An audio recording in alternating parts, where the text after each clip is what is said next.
Can you hear me? Yeah?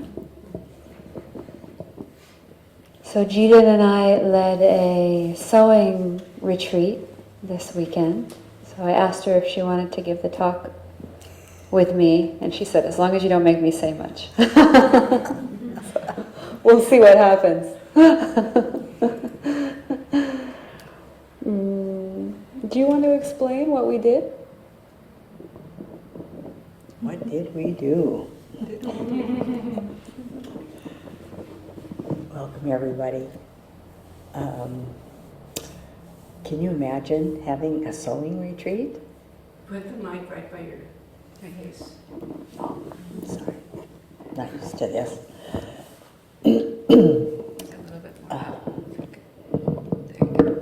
So the name of our retreat was The Art Of Zen Sewing. The Art of Zen Sewing. So what does Zen have to do with sewing? You might ask that. And in what we hope to convey in having a sewing retreat is that this activity, which seems so neither here nor there for many people, or they have no sewing experience, that to absolutely be totally in your body, to quiet the mind, and to approach this activity with wholeheartedness and allows you to be able to open up, to be more open. So that was kind of a tall order for the retreat, but it was quite amazing that so many different individuals could come together and have a sense of community and connectedness in this sewing activity.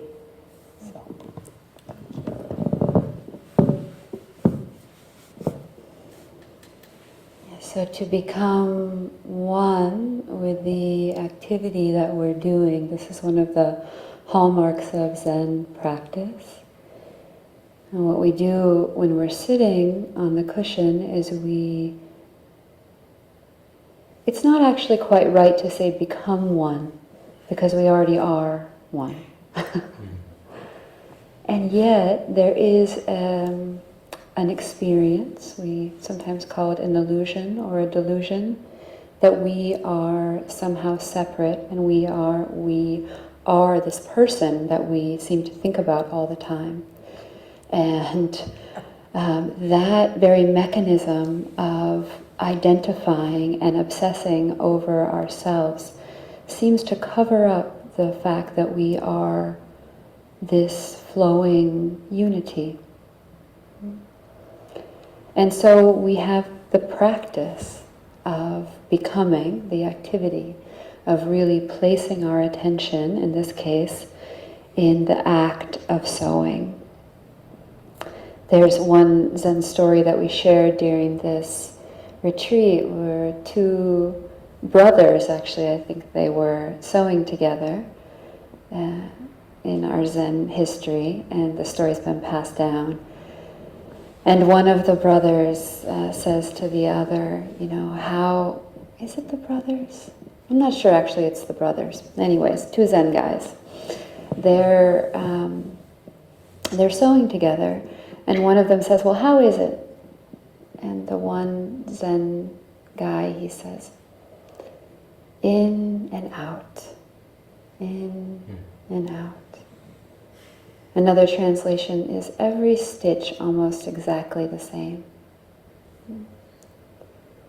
And this points to this mind that we can have to really bring the attention, like right now, in my case, to the feeling of the microphone in the hands, to the posture of the body. In your case, all of our case, to the body touching the earth. to the body breathing. Earlier I was sweeping the stairs and I recognized, oh, there's a whole thought stream going on here about my talk later. And I could just be fully sweeping the stairs, and I just made that switch. And then there it was. And how relieving and how satisfying. Just not to have to carry the burden of the future, the imagined future or the imagined past, what I think I have to do, what I did. And to just completely become immersed in the activity. In and out, in and out. And so that's part of the practice that we did, is noticing that storyline, dropping the storyline, and just entering it. And what's so cool we discover when we start practicing is we can do this anytime, any place. Feel the sensations on the feet, feel the breath, listen to the sounds, and it completely relieves us of the entire burden of our story. It's like a magic trick. And then, you have something to say? Okay, you just stop me if you do. And then the story goes on, and the other Zen guy says, oh, is that all you have to say after all these years of practice? Just in and out. And he says, and it's actually a very wonderful teaching that he gave. But the other guy says, well, what is it like for you? And he said, each stitch like the whole world exploding. And at first when I heard this, I was like, oh yeah, it's pointing to the just amazing intensity of the moment that we look over, like this whole universe is exploding into existence each moment, and it's a miraculous display. And that's, maybe that's what he's pointing to. That's kind of a theoretical way of saying it. But when I really got this one day when I was sewing, and I really saw the needle coming out of the fabric. And it was like an explosion. And somebody at the retreat said he was watching when the needle goes in, it was like a plunging, So, as we attune the attention, we can notice these subtle wonders that are going on all around us. For instance, how the hand just appears. It's like a whole universe is emerging there.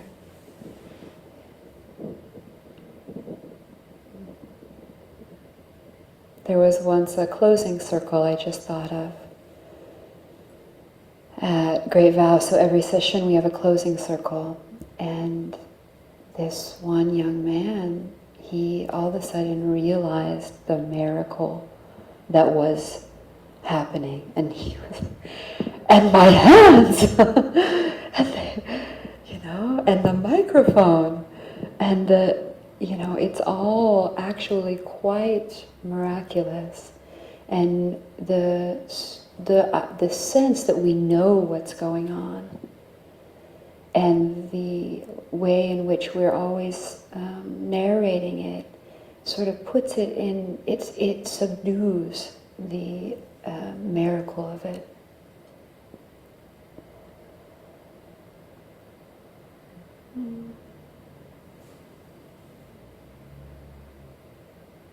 So through our practice, we get back to this bare attention. You want to say something? No. Okay. You just let me know.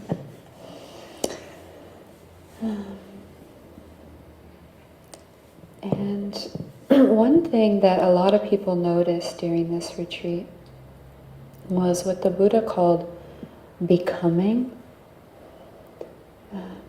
And this is part of what dulls or mutes our experience of the world, is this sense that I'm becoming the next thing. So when I was sweeping the stairs, I was already becoming this talk. And in there, I lost the stairs, right? And so people were noticing how, especially the ones who were long-term sowers, how they had gotten in this habit of trying to get to the end of the project, trying to complete the project. And what we can realize is that we do this a lot in our life.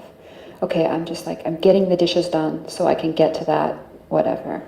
I'm getting myself dressed so I can get to that. Okay, I'm driving there so I can get to that. In front of the TV, what is it? A computer at the monastery, Chosen put a sign, my teacher Chosen, that says, if you're always rushing to the next thing, just consider what did that means eventually, that we are rushing to our own death. Just moment by moment, we rush to the next thing, rush to the next thing, we're becoming. You also can name this energy as seeking, where we think that the next thing is going to be the satisfying thing, even just subtly. And so these simple activities like sitting and walking, like doing the dishes, like sewing, they get overlooked. They get devalued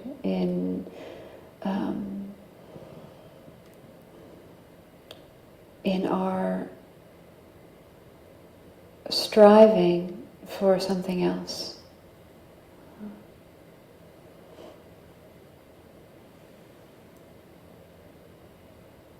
So we can notice this energy. I feel it in the body, and it's accompanied by thought. And we can release the thought, and we can also release the tension in the body. And then we can enter again what we already are and recognize that actually this is enough, that this is satisfying, actually. We didn't actually need to get somewhere else.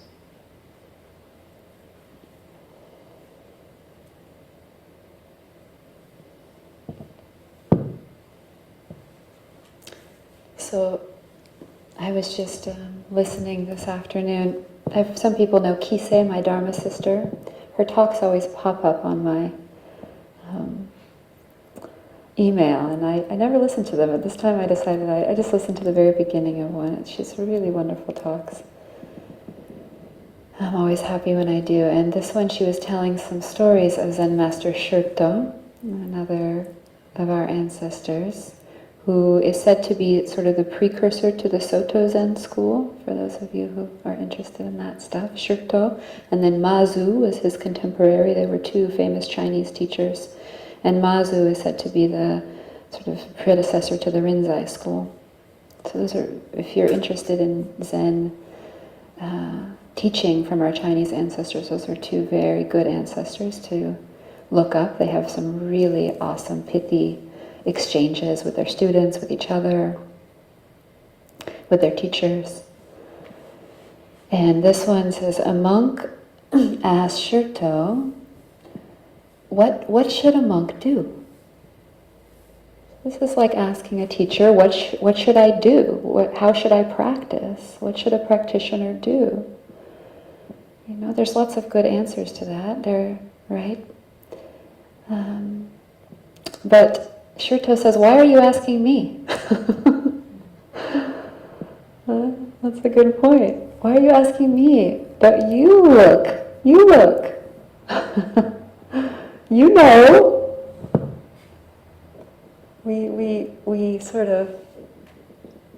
We put the wise people out there, and we neglect to remember that the wise person, the wise Buddha, is inside. So he says, why are you asking me? And then the monk says, well, if I don't ask you, how am I supposed to find the truth? And Shurto says, are you sure you lost it? That's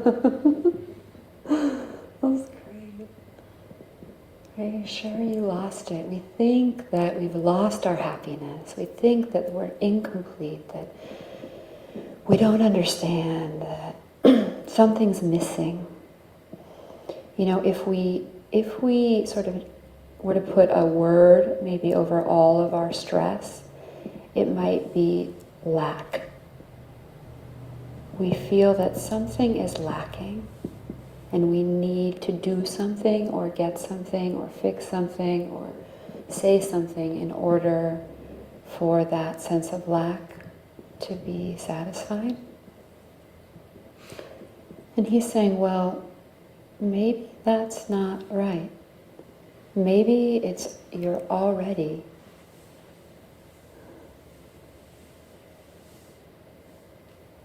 maybe we haven't lost anything. Read a poem by Adyashanti. Would you hold that for a sec? In case something comes out. I have something. Great. I'd like to read out of the Buddhist. Do you have it? Mm-hmm. Okay, go get it. Oh, it's right there. Do you want me to hold it for you? I want to share something from this. This is a booklet called The Buddha's Robe is Sewn, and it's compiled by Gene Selkirk, who is the Zen sewing teacher at the Berkeley Zen Center, California. And she compiled this wonderful teachings. And she's talking about her own practice, her Zen practice and her practice as a sewing teacher. And she's talking about this, here's an excerpt from her talking about that. Accepting reality as perfect allows space for genuine transformation to arise from within. Participating in the authentic inner practice of Zazen, taking refuge stitch by stitch, to sew the whole body of Buddha in the form of Buddha's robe. And engaging in the practice of receiving the precepts and wearing Buddha's robe are all pathways. When vow is mindfully enacted and embodied as practice, Dharma is realized in our everyday life. Trusted as true, our own personal wisdom emerges. Remembered, our lives have foundation for growth.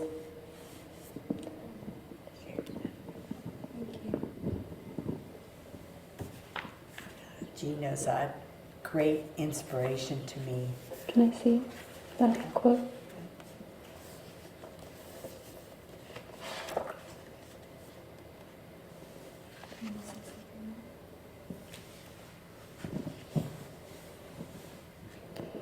Accepting reality as perfect allows space for genuine transformation to arise from within.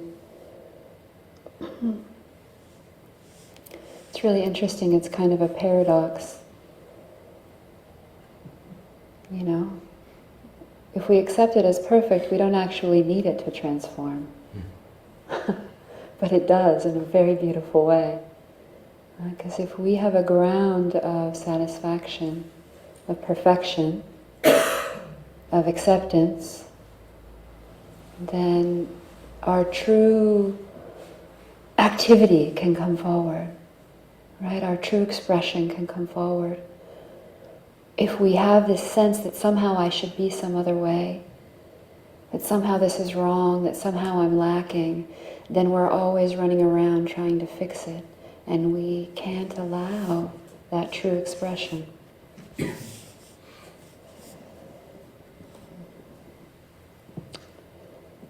see here.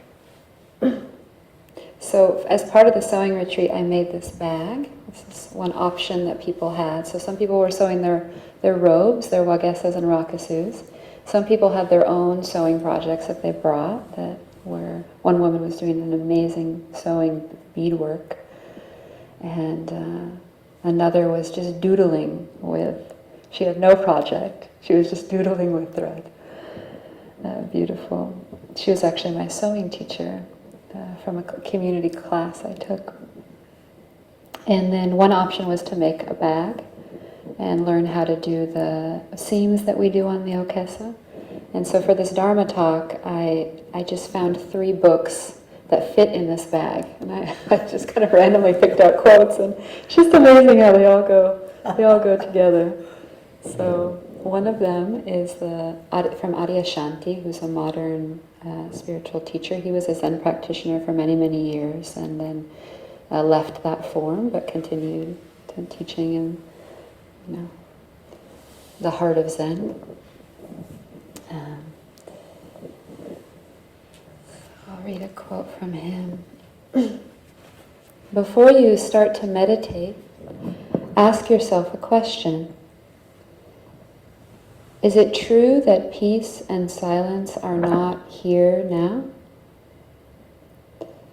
With our intention to move towards quietness, the first step we take is away from it, because we assume it is not already here.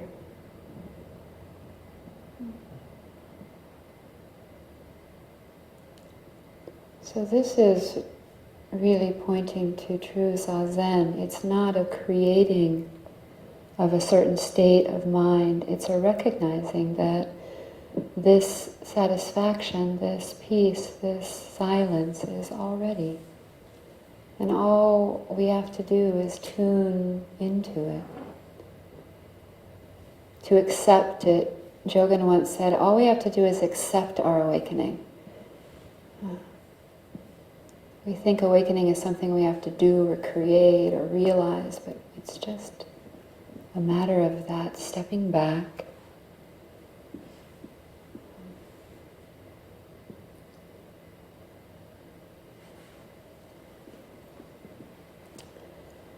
And from Maizumi Roshi, this is a library book. It's all these little quotes from Maizumi Roshi, who is the teacher of our teachers, so our Dharma grandfather. He says,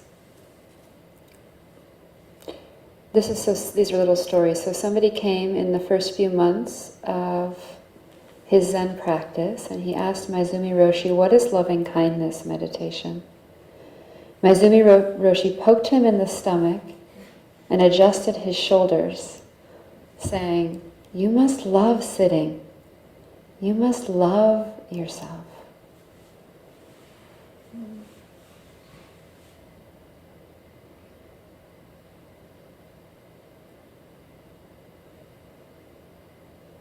So if we want to sit more, we just find the entrance to that peace. It's hard because if you call it peace, you want to create peace, right? But we love what it is that's arising. That's the peace.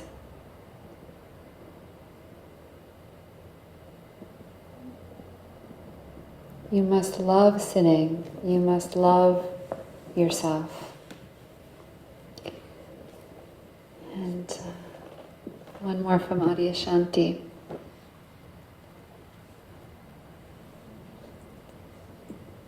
It's called, so he writes poems too, this is called The Kiss. Isn't it time to stop loving and hating the mirages of your virtual reality mind? Notice how we do that? We're always creating this virtual reality mind, this image of ourselves, this image of others, this image of what happened, what will happen, and we love it or we hate it. Isn't it time to stop loving and hating the mirages of your virtual reality mind? Time to slip like space into the radiance of your bright and imageless face. Let it kiss itself in recognition of its own beauty, and you will spend the rest of your life loving all the various ways that you shine.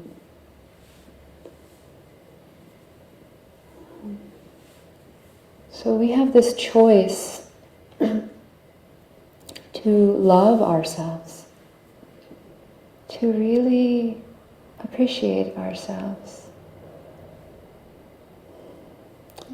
to watch how we say, oh, you're doing that wrong, oh, you're doing that wrong, oh, look at that, oh, I remember, and to say, hey, wait a minute, wait a minute, you are beautiful. Look at how you care. Look at how this body you have, in all of its supposed imperfection. I remember when I realized how I had this negative image of my belly. You know, I didn't like, growing up as an American woman, you're not supposed to have any kind of belly. So whenever I, eat and the belly pooches out, oh God, and you try to, not eat as much and whatever,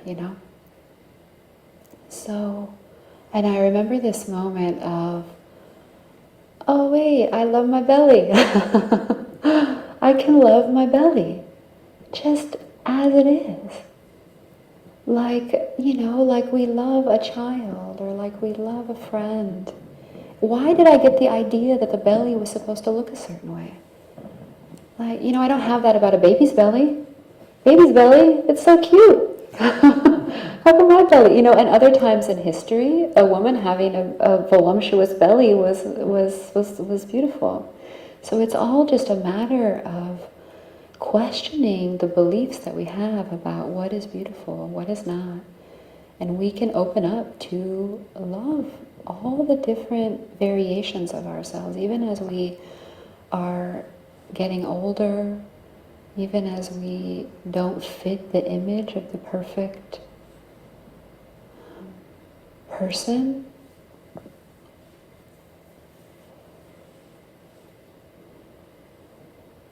You must love sitting, you must love yourself, and I want to add to that you must love others. So, through our loving of sitting, just opening to what is, just touching into that shining mind, the satisfaction of being, and through learning to love ourselves, we can then start loving others. And not putting them in the box, not judging them, like appreciating, receiving them, smiling at them, complimenting them, recognizing when somebody is suffering, even just subtly, and like, oh, what can I do to help them? I'll finish with a Ryokan poem, but first I want to give Jiden one more chance to say something.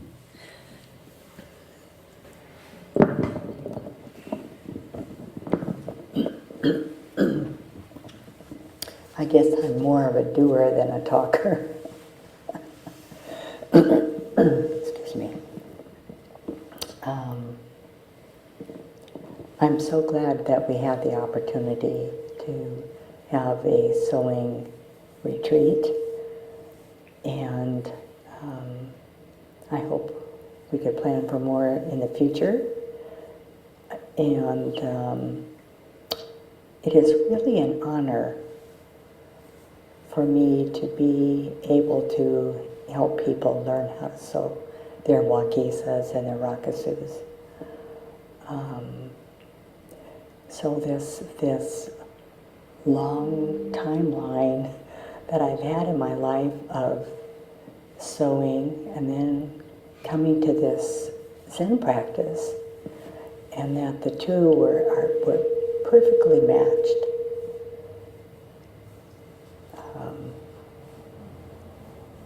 it is really an honor to be able to hopefully inspire people to practice by supporting their practice, their sewing practice. And that's just one aspect of Sangha.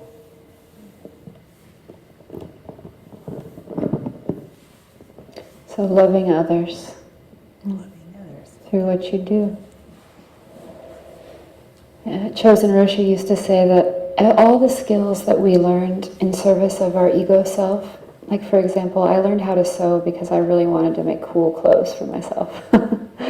And she says all the skills that you learned before you come to the Dharma will put them into service. The Sangha will put them into service. Sure. So here we have that. And we'll close with a Ryokan poem. Maybe two. I think I picked up two.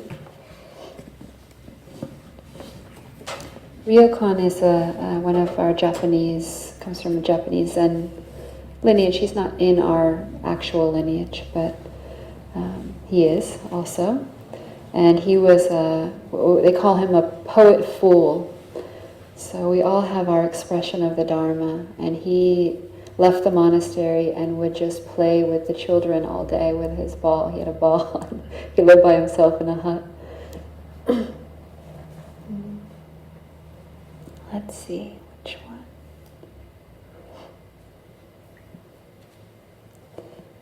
So here's one in Ode to Loving Sitting. A cold night, sitting alone in my empty room, filled only with incense smoke. Outside, a bamboo grove of 100 trees. On the bed, several volumes of poetry. The moon shines through the top of the window, and the entire neighborhood is still, except for the cry of insects. Looking at the scene, limitless emotion, but not one word.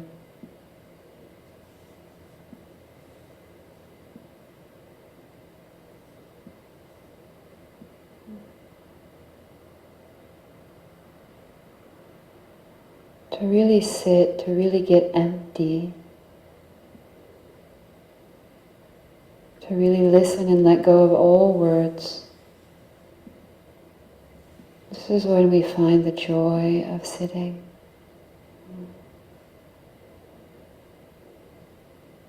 You hear the sound of the insects.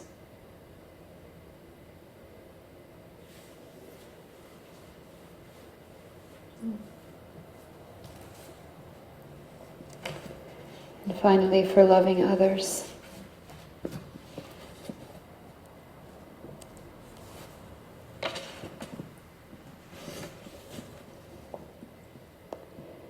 Two short poems. Thinking about the people in this floating world far into the night, my sleeve is wet with tears. Oh, that my priest's robe were wide enough to gather up all the suffering people in this floating world.